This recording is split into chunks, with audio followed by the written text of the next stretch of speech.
from Nashville, Tennessee, and I took the Profilers Dynamics class.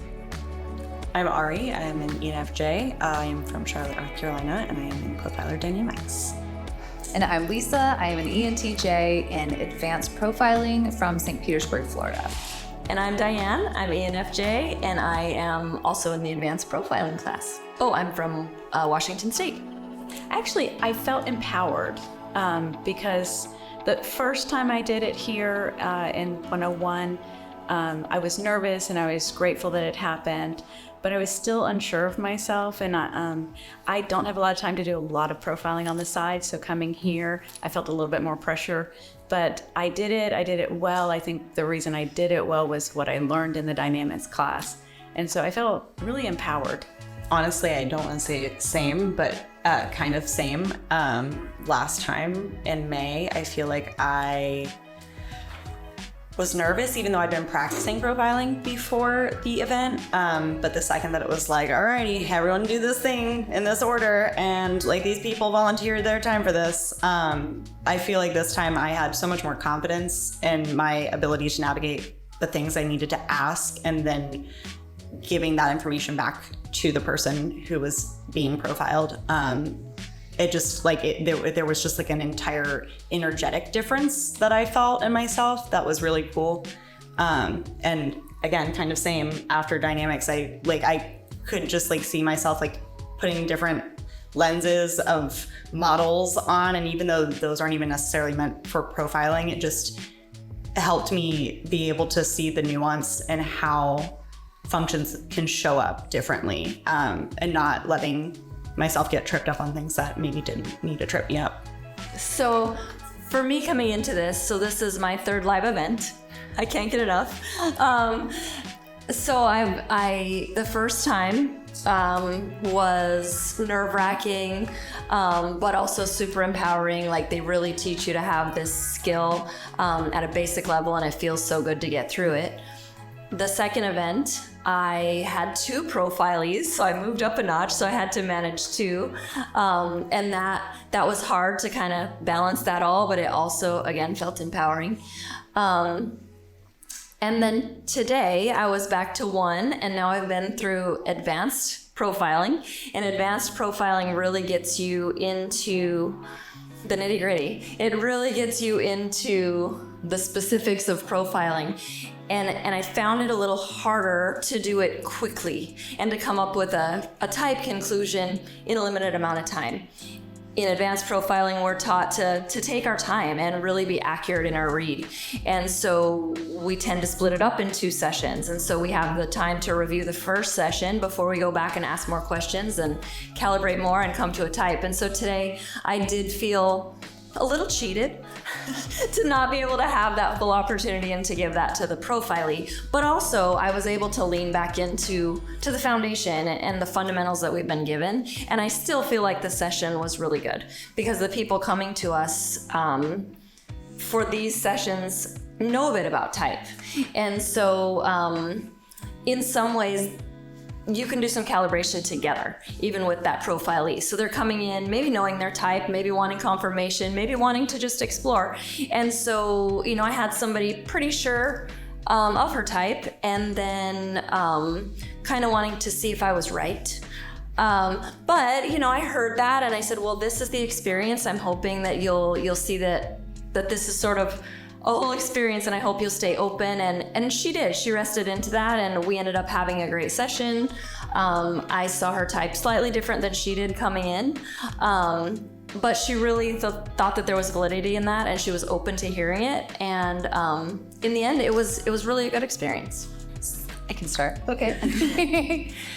So this is my third live event, and I feel like the first live event was just so much excitement, so much new information, new experiences, new individuals to get to meet. It was amazing, but in a way it's a little overwhelming because so much is happening, and that's wonderful.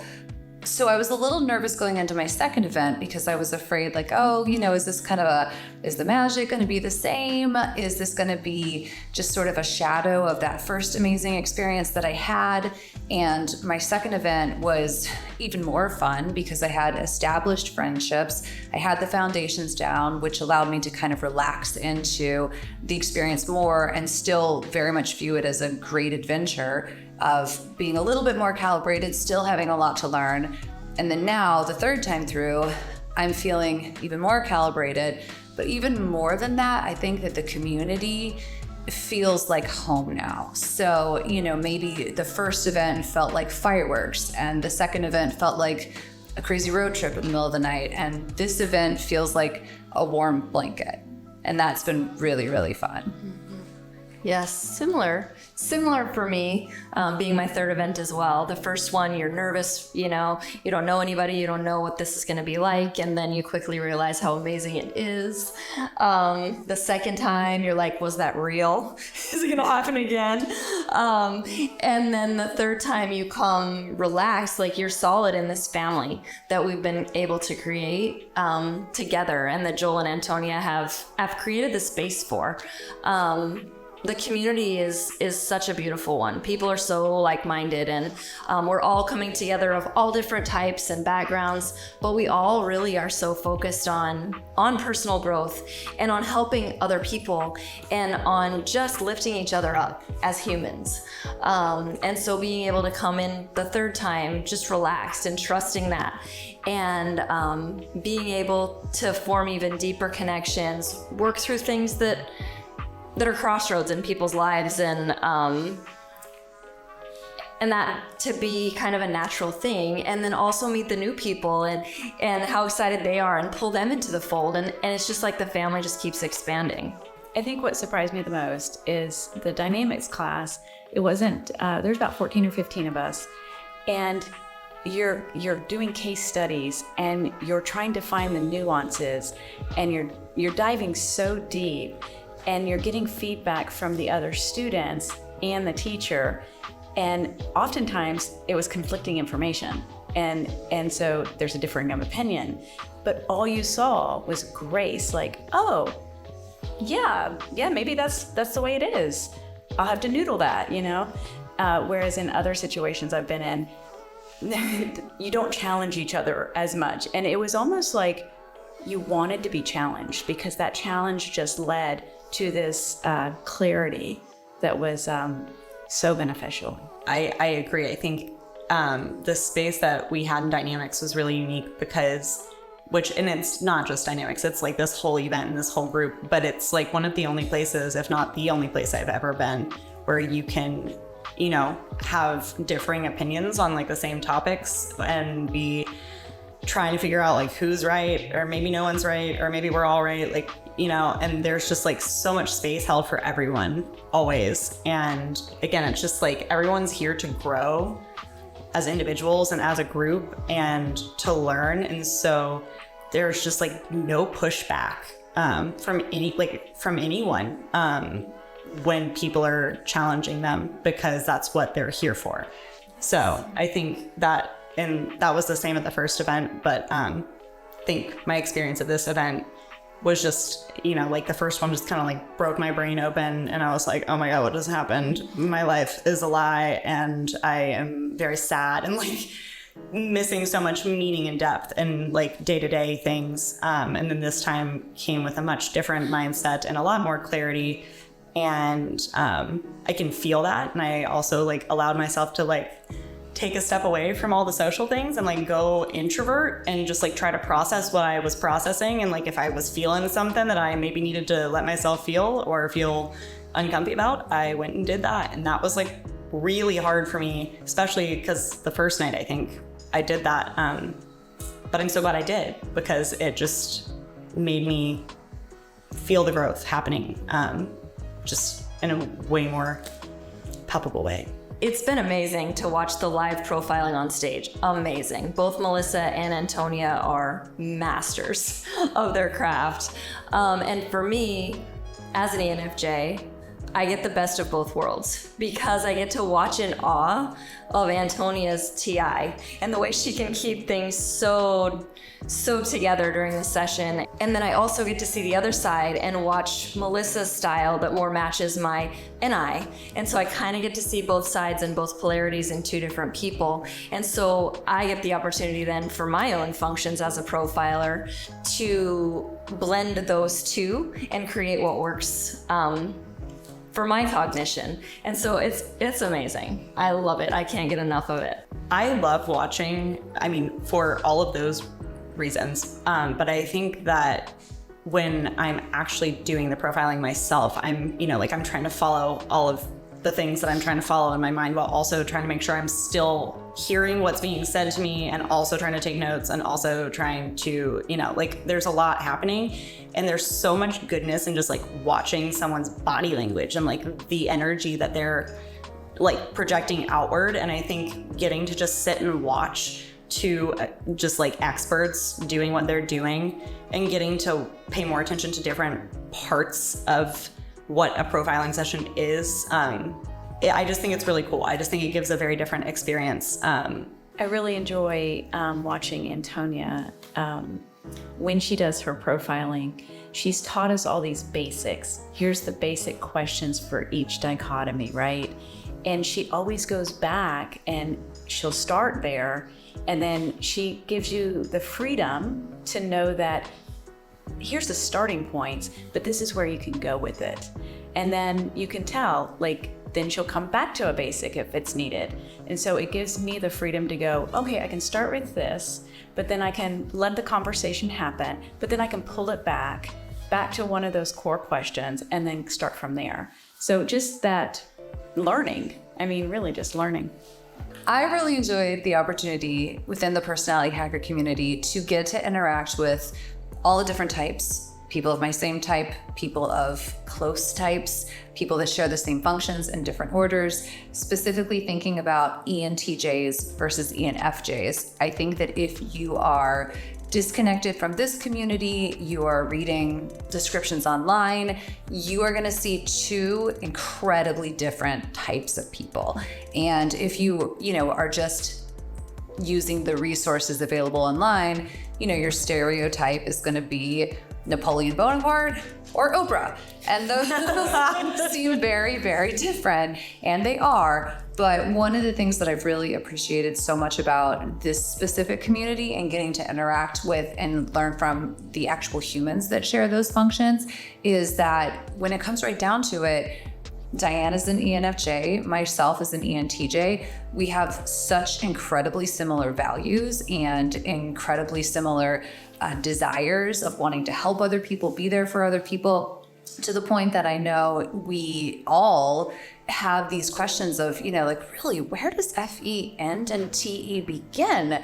And because there is such a blur when you have people with similarly good intentions using the functions, then it allows you to open up to explore the 3-year-old function and to actually kind of get into that inferior space to kind of parse out the difference between introverted feelings, introverted thinking, and then actually being able to really get into nuances in a very safe environment where people feel comfortable sharing that side of themselves. Because typically, people are not going to walk around saying, here's the thing I struggle with, here's the thing I'm afraid of, here's the thing that makes me feel vulnerable. And here you have a safe environment to do that, which I think only enriches your understanding of the type. And I'm just going to add a little thing onto that because I think you said it beautiful. But I think also not only are people willing to share that and show it to you, it'll let you see it in yourself, which is it's the 3-year-old, it's a blind spot, and so it's hard to see. And so when someone asks you the question and it is such a safe space, you really can you can bring it to a conscious place, and then you have power over it. And like you said, getting away from the stereotypes and really seeing a beautiful version of what an EJ woman is, no matter what her cognition is. We have so many similarities. You can't just say, oh, TEFE. because there's a fine line. So in the dynamics class, we're sitting there and there's a lot of feelers and very few thinkers. And when we would dive into case studies and try to figure out what the problem might be and how can the solution help, I watched as Ari would always go back to relationships. And I loved it because I kept going solution. And it helped me go, I need to stop and think about the relationship. So it was super impactful to see that and know that what she has is so helpful for me to grow from. I was the whole time, like the same thing. Every time you spoke, I was like, oh man, I didn't think about that. Like, I don't even know how to go about that. And like the solutions that you would come up with were so different than mine. It was like, these are the actionable steps that you can take, and this is step 6, but like, I guess we should go to the thing that starts first. And I'm like over here writing a paragraph about like, this thing that you're scared of is meaningful, and you just got to take a little step in this direction, and just don't be so scared. And she's over here like, start this business plan and like do this thing and like journal about this thing and then send a letter here. And I'm like, oh, okay, yes, we are approaching this differently. But it was so cool seeing the different approach to it, and seeing all of the value that both sides of it had. Because it needed both. It did. Like, you can't just have one. Yeah. And that's, I think, what people forget a lot of the time. Because even though you're using one way more than the other to some level, like you have to have a balance. You can't solve all your problems with just one side of it. So, yeah.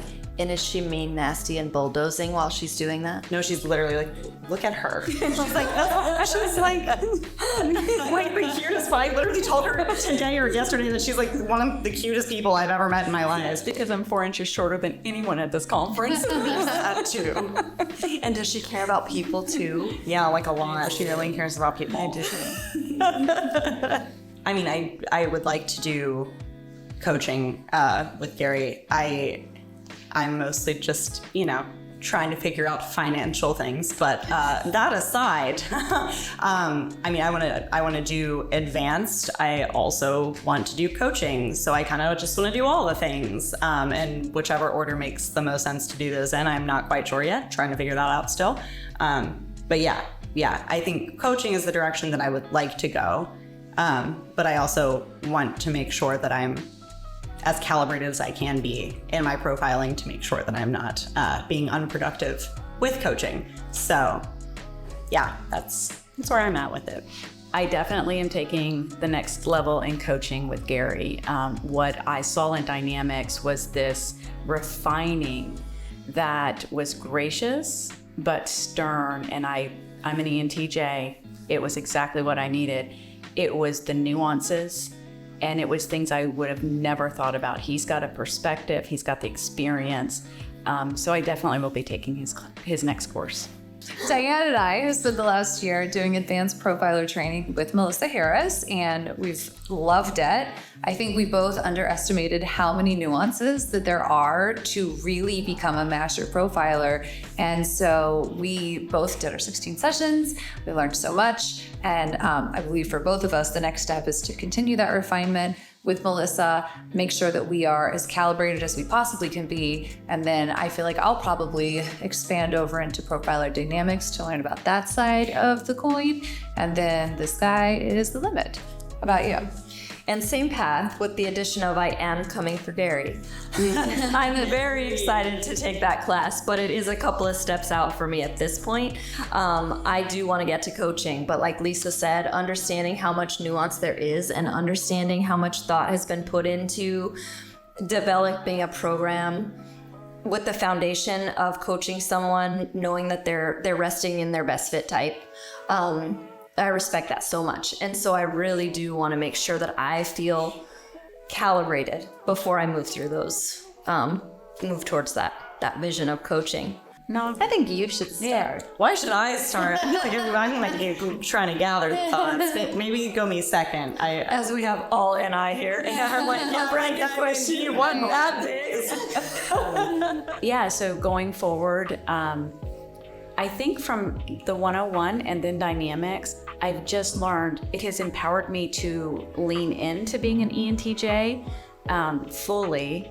But that means two things for me. So yes, go hard, go fast, right? But then this time I've learned to really, the first session I was looking at the auxiliary and trying to just tap into that co-pilot and empower my dominant with that. But now I'm seeing the need to go in to my 3-year-old and just be very mindful, very intentional for personal growth, because before I can take it outside of me, I want to make sure it's in me. As a female thinker who has spent most of her life believing she was a feeler, discovering the personality hacker system and community has been nothing short of life-changing for me in a very real sense. And I joined the community about a year ago, and even in just that short time, the differences that I can see in myself are really staggering, in the sense of not really changing who I am, but resting into the thing that I already know to be true about myself, that up until this point, I have not given myself permission to do.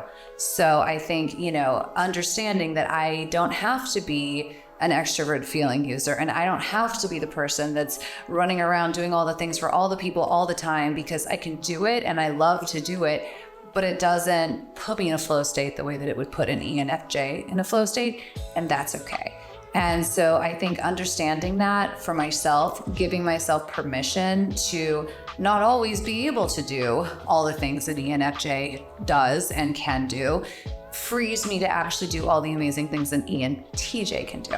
And so I really have learned that in the past year. I've seen a lot of professional growth, personal growth, growth in my relationships, growth in my friendships, just a much more settled sense of who I am, and less of a desire to seek permission from others that I'm allowed to be that. So my intention is to take that empowerment home, both for myself and also to hopefully be able to share that with other people who are also on the journey, so that they can turn around and become more empowered versions of themselves also. And what I've realized just now, what I think is amazing is both of you ladies with TE, as much as you are so feeler-like, if you will, like you get that energy from you, in this exercise, you were both able to separate from the thing and do a little NI. I had zero ability to do that. Same. I had to 100% connect with what you're saying, so which meant I had zero time for NI, which helped me actually as I said that. Okay, so for me, That's such a good point. I was like, why is this so hard right now?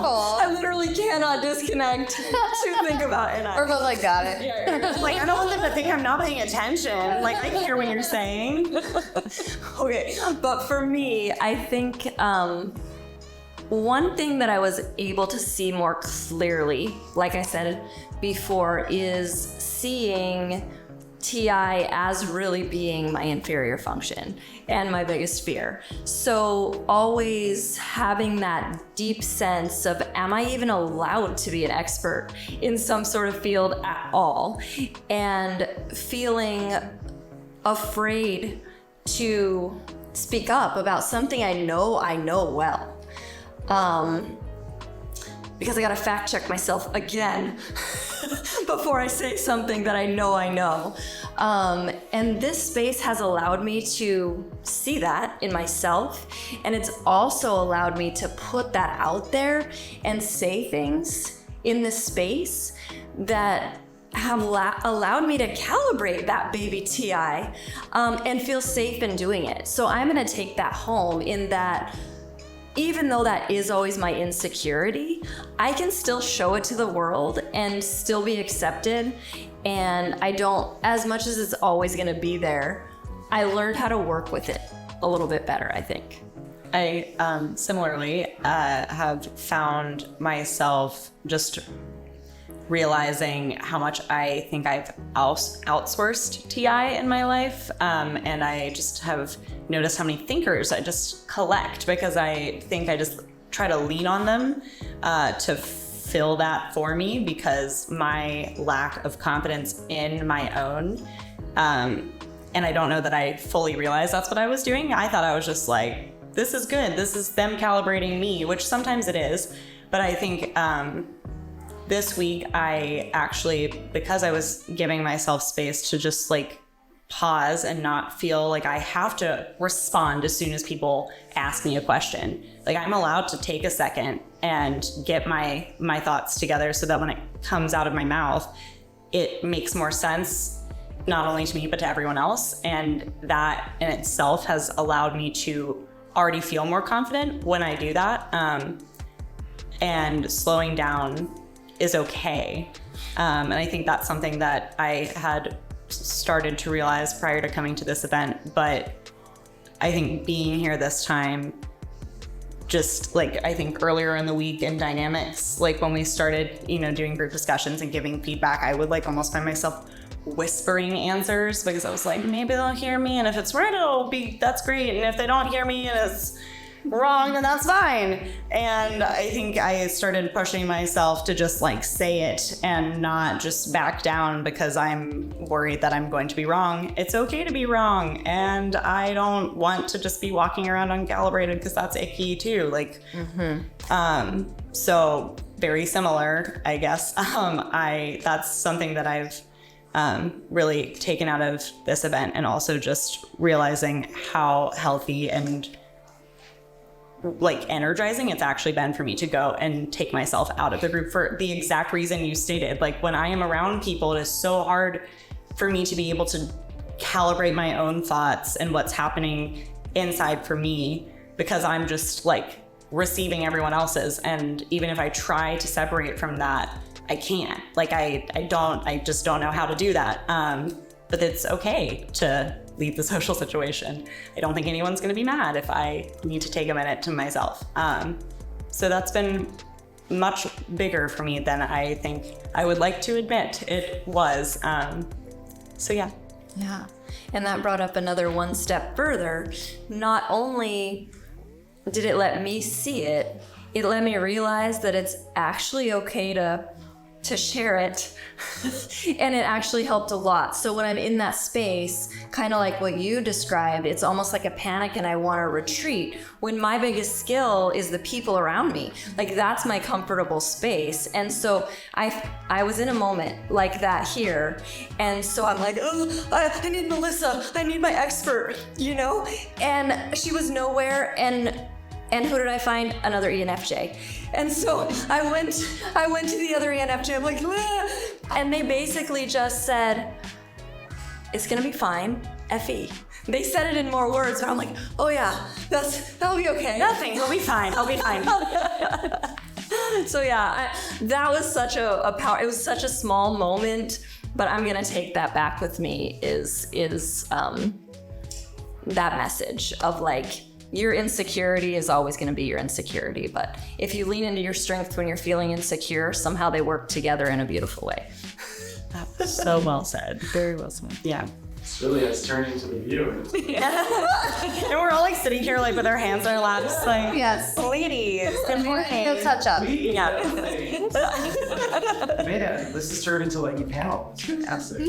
We should just be on stage, really. We should just we can just go reconvene on stage. Yeah. Genuinely, like, this is an interesting dynamic. Like, you guys are really. I mean, I feel like it would be worth doing with FETE, with all of the discussion, isn't it? Like having a panel with both sides up there. I have so many questions I want to ask you guys. I'm serious. I'm like, wow, I wonder, can you do this? Can you do, is this a struggle? Is this just to understand Probably a that struggle. better? If it's something you're good at, probably a struggle. Yeah, but please do, because Yes. it's so much talent. Like, wow, I can do this. Can you do this? Right.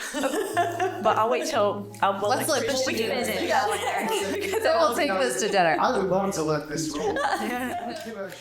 I think if I were to talk to an ENTJ woman, especially a woman just in my life experience raised in the Southeast, we are very limited. We have a superpower, but it's not as well received. And so we show up more like FE most of our lives. As an ENTJ woman, a lot of my decisions in life were not necessarily the right decisions. They were good decisions, right? I made good decisions for my children, for my relationships, for my career. But I don't think I made the right decision all the time because I always was throttling meetings or parenting, any of those other parents. I always felt like I was throttling. And I've learned, not only do I not have to throttle, but it's okay for an ENTJ woman to actually show up with a lot of FE, similar traits. So not only do I have the freedom to be ENTJ, right? But I can be that and be a nice, sweet woman too, which is kind of opposite of the traditional thought of an ENTJ, which is normally a man. So it can be a very lonely world for an ENTJ woman. So this community, this kind of information, because you want to fix an ENTJ woman problem, we need data. We need lots and lots of data, and that helps us. And this is a lot of data. My thought for why an ENTJ woman should come to a Personality Hacker Live event is that, as Rebecca stated, to be a female ENTJ in this world is typically not something that is smiled upon by a lot of people.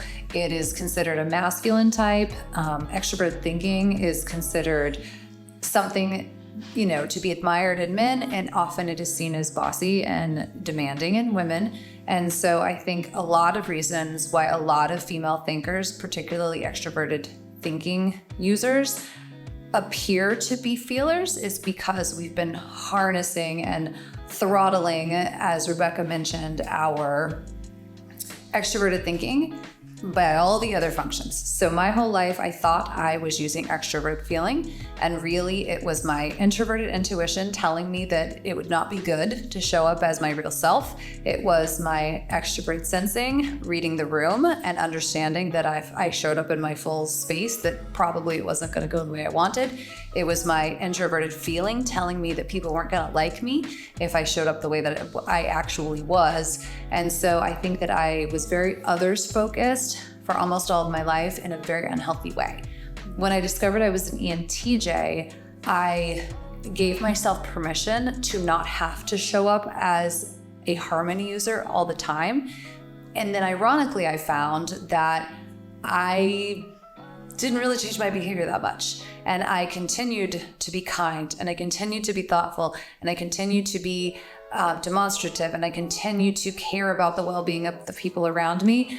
The subtle shift, though, became that I was doing it because I actually wanted to, not because I felt that I was going to be shamed or ousted if I didn't. And just that subtle shift in thinking probably hasn't been noticed by 90% of people that know me because my behavior feels the same. But internally, I don't have that sense of resentment that I'm showing up to the world inauthentically, which actually gives me the freedom to be even more generous and caring and thoughtful with my time and attention, because now it's coming from a place of authenticity, not a place of shame.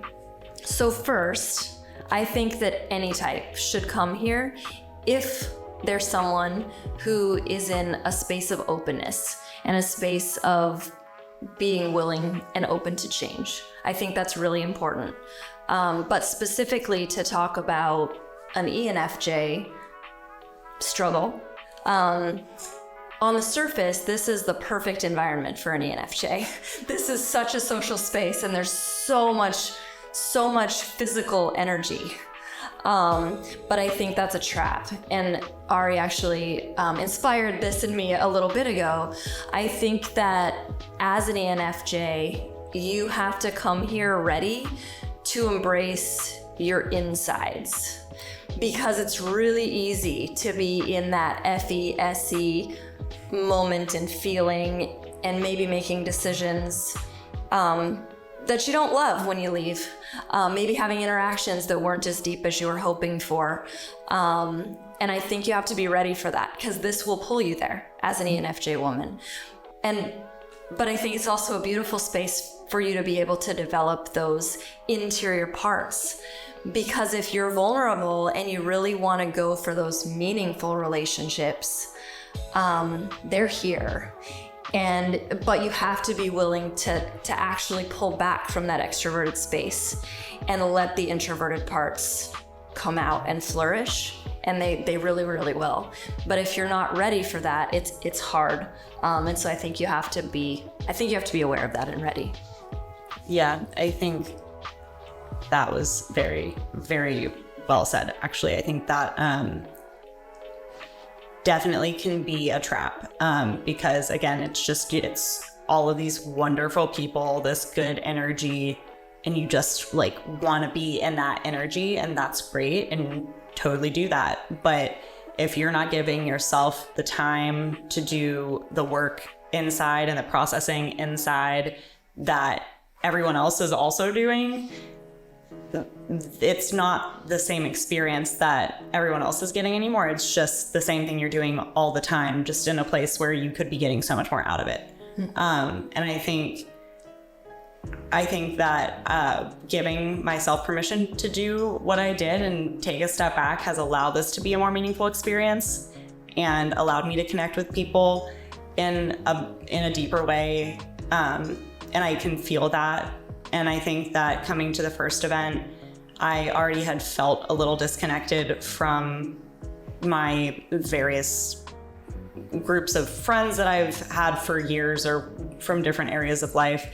And after the first event, I came home and was just like in awe of how empty my life had felt without the connections that I was then able to create in a matter of a week at that event. And so much growth has happened since then, and just being here now and seeing the growth that happened from that, even without even giving myself space to introvert in that. Like I didn't do any of that the first time.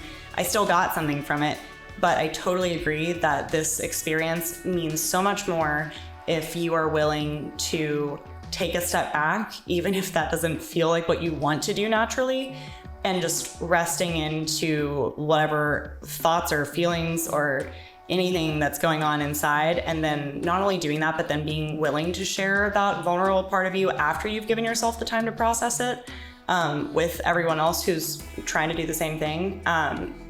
Because I think that's when the true growth happens. And I think that's why it's really important for ENFJ women to come here, because I think it brings out the part of you that I think like for most of my life, I don't even know that I knew it was there.